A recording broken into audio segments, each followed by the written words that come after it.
This will be an article reading. The article's in the description here. Say Somalia to most Americans and they will likely have visions of civil war and chaos. While accurate in the early 1990s, these visions have not been the actual situation in Somalia for most of the last decade. Unfortunately, because of yet another international attempt to install a Somali government, these visions are again becoming increasingly accurate.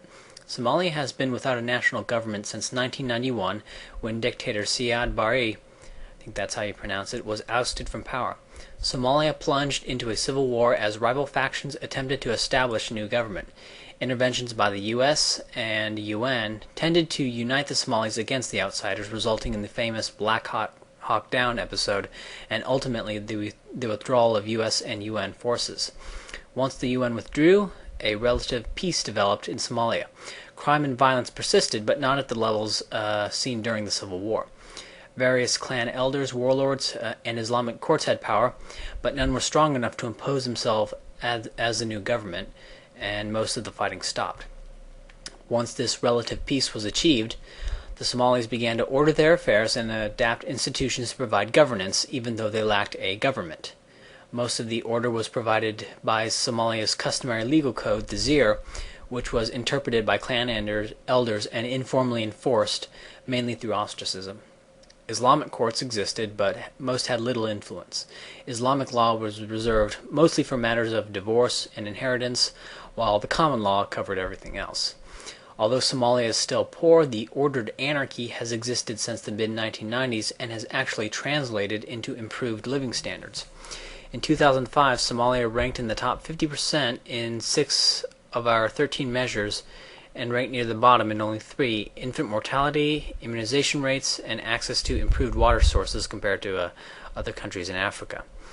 This compares favorably with circumstances in 1990, when Somalia last had a government and was ranked in the bottom 50% for all 7 of the measures for which we had that year's data: death rate, infant mortality, life expectancy, main telephone lines, tuberculosis, and immunization for measles and DTP.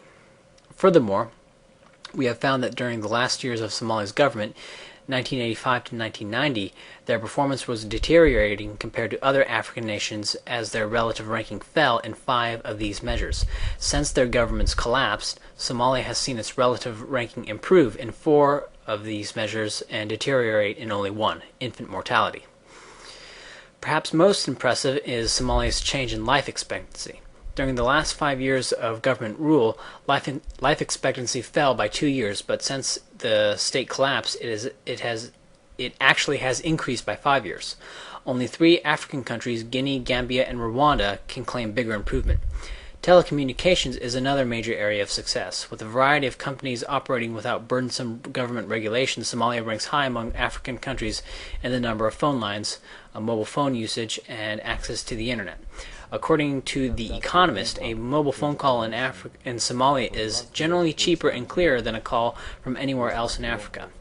In fact, the ordered anarchy in Somalia attracted multinational corporations to the country. Coca-Cola, Dole, DHL, and affiliates of General Motors and British Airways, among others, began making investments in Somalia. Unfortunately, recent international efforts at establishing a new government in Somalia are likely to ruin what little economic progress the country has made.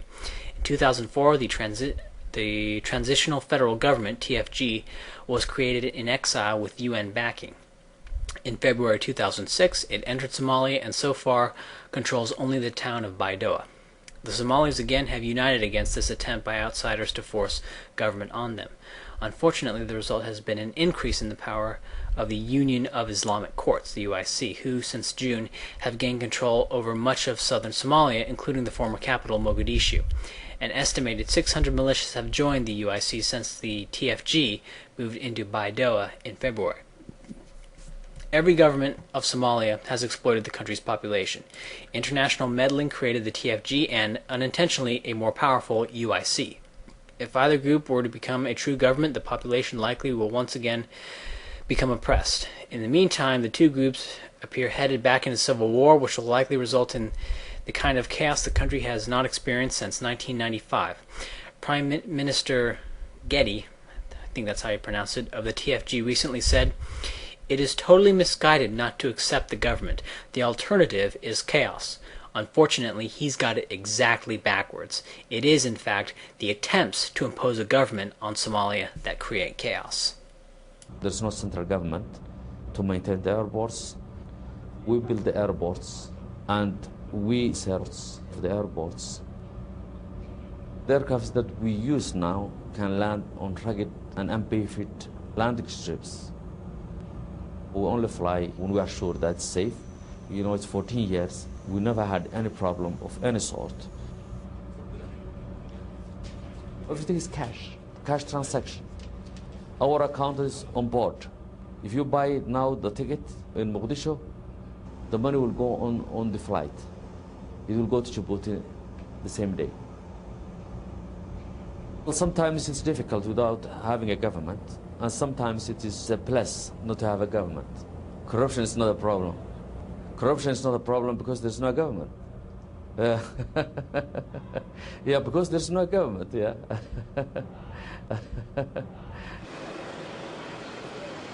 When we started, there was anyone, but now there are 5 carriers in Somalia competing in that market. There's no regulation, and sometimes you need a government. Are these aircrafts they are using being properly maintained? Are they up to the standards? Are they compliant to certain regulations? Are they safe enough for transportation of passengers? There are price wars. The price went down. There's no coordination between them, but still it's good for the people. All the talk about how will roads be maintained and all that is just irrelevant nonsense. People solve problems all the time. And I swear, I feel like everyone's a chicken little about this. How will roads be maintained? How will private police work? How will private healthcare work? How will private firefighters in Tucson possibly work? And on and on and on. And you create logical proofs about how people can solve problems and how the perverse incentive structures of government just create complete non-answers that people have to struggle through. Yet you still get people wanting you to describe in intricate detail how 300 million people will solve every conceivable problem under the sun. And if you can't, then that's evidence that only men in funny hats with guns can get us to do what we tell them to tell us to do. I mean, look, there's Somalia. They just got away from their government abuser, and now they are fighting against the whole world, which is trying to force another abuser government on them. Which, of course, shamelessly and ruthlessly spews its filth about how Somalia needs another abuser to be safe.